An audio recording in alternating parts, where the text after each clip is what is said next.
Hello and welcome to Sinclairslaw, one of the UK's leading educational law firms here in the heart of Cardiff. And where this morning hopeful candidates from around the UK will be competing for the opportunity of a lifetime. Hi guys, welcome to Sinclairslaw. It might be Saturday morning, but the doors are open for business and every one of these hopefuls is on a mission.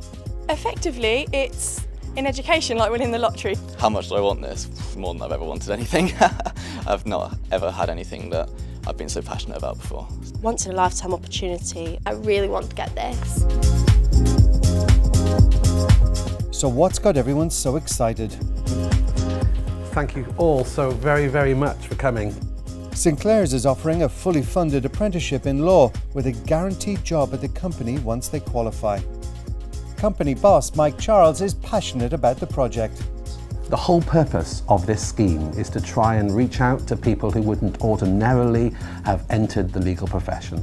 Someone who maybe are frightened by the idea of being burdened with student debt, someone whose family cannot normally afford them to go to university. So it's really about reaching out to individuals and families to give them an insight, to give them an opportunity to enter this absolutely wonderful profession. Last year, around 25,000 people applied to study law in England and Wales. Around 18,000 were accepted onto courses, but with the chance to study law at university comes debt. In fact, by the time they qualify, law students can expect to have debts of around £100,000. It's always been traditional that you pay your fees for university. You go into your career with debt, but this way you don't have to do that. I think an apprenticeship opens up doors for people who can't necessarily go to university, perhaps because they're afraid of the debt or, the expenses that will happen. I feel like for those that aren't as well off as other people, it gives that opportunity to get into law. Sinclair specialises in all aspects of education law, from playground bullying to exam appeals or supporting children who need extra help. That makes the job all the more attractive. A lot of the educational sort of special needs things are really close to my heart, and I do feel that I could really make a difference. But keen as they are, the competition is going to be tough. What we're looking for is someone who's passionate, someone who's intellectual, someone who has an ability to communicate effectively, and someone who is really determined to make a difference, because the law is all about making a difference in people's lives. Well, the candidates are getting ready for their first round of interviews and that all-important task of impressing Sinclair's senior solicitors. Good luck to them all. The candidates have already handed in written work to be assessed. Today is about showing how well they can present an argument. And the topic? The proposition that euthanasia should be legalised in the UK. I could live and breathe euthanasia right now. I've done a lot of preparation, so I've read all the notes that they've sent through every day for the past week. Are you well prepared? I hope so. Yeah, I think I'm prepared, yeah. Any nerves? A little bit, yeah. Definitely. So just to explain to you the format, you both have 5 minutes to speak. Okay, now you're just representing two different sides of the same debate. You're not against each other. So my main point is that I think euthanasia gives people the right to choose. So euthanasia is the practice of intentionally ending a life. I would like to raise the point that it devalues human life. Meanwhile, over in Mike's room, a capable-minded person who is suffering every day they remain alive deserves the right to choose to die with dignity and painlessly, rather than living for the sake of living, with no enjoyment, no happiness. Edward, do you believe in what you're saying? Yes, I do. I do believe in what I'm saying, yeah. So what you're presenting today is your true held belief? Yes. Thank you very much. If euthanasia and assisted suicide becomes a prominent alternative to medical care, then that could reduce our motivation and incentives to find a cure. So you think the law is sufficient as it stands? Yes. the arguments are coming quick and fast. Time for a quick breather. Halfway through, how's it going? Very good. I'm really impressed with the candidates. I mean, it's quite nerve-wracking talking to senior lawyers and arguing for and against euthanasia. We're trying to help them along a bit and give them some questions and prompt them into supporting their arguments. And they're relatively young, some of them, aren't they? Very young. I mean, but so gifted and so well prepared. I mean, I'm so impressed. I would want to employ them all. Next up, it's Lucy and Olivia. Hello. Come in, take a seat. Euthanasia, the term itself stems from Greek origins, from Greek linguistic terms, and it actually means pleasant death. How do we know it's pleasant? It relieves people of their suffering, which would be more pleasant rather than them to stay in pain. Okay, well, over to you. The arguments against.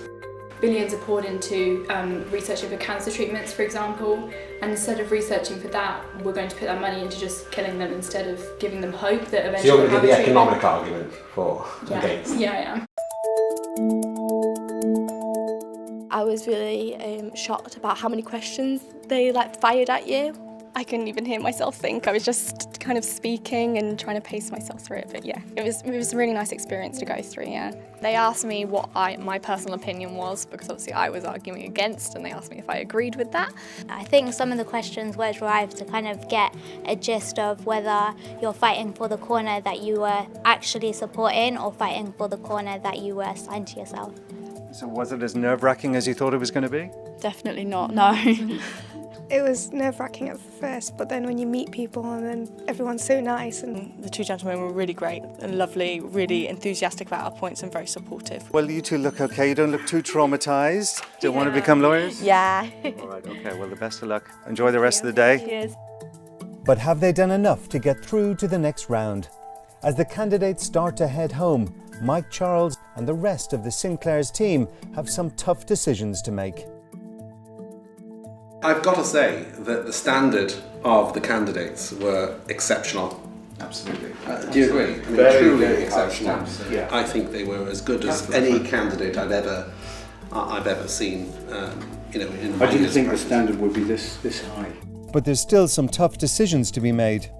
Put this candidate forward for analysis. So we had a look at her, and I felt that her research was quite thorough. I felt that her arguments were based on solid sources. She seemed to recall the information quite clearly, didn't seem to be stuttering or stammering. Throughout the day, the judges have been filling in cards, scoring the candidates on communication skills, the clarity of arguments, and the ability to persuade. Now it's time to compare notes and add up the marks. So, she's good.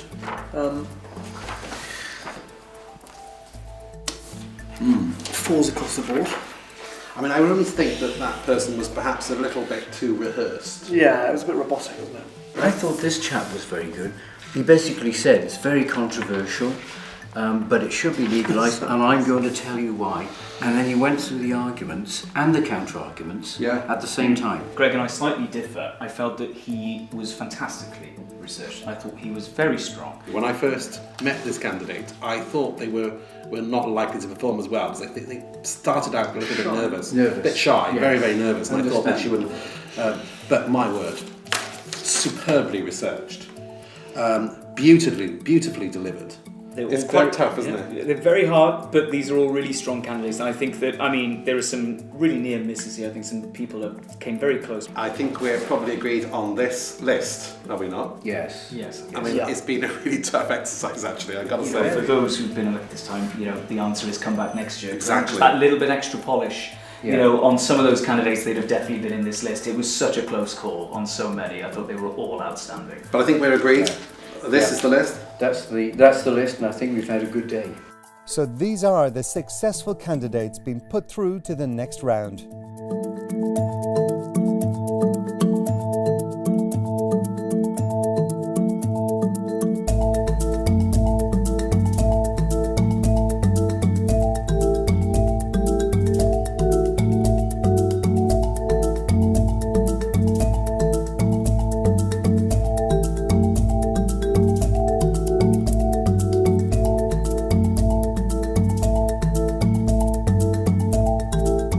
Well done to all of them. Well, it's the end of an exhausting day here at Sinclairslaw in Cardiff. Join us next time when the successful candidates will be put through their paces in London at the historic home of Britain's judicial system. Join us next time here with the legal trailblazers to see the next programme and follow the latest stage of this exciting contest.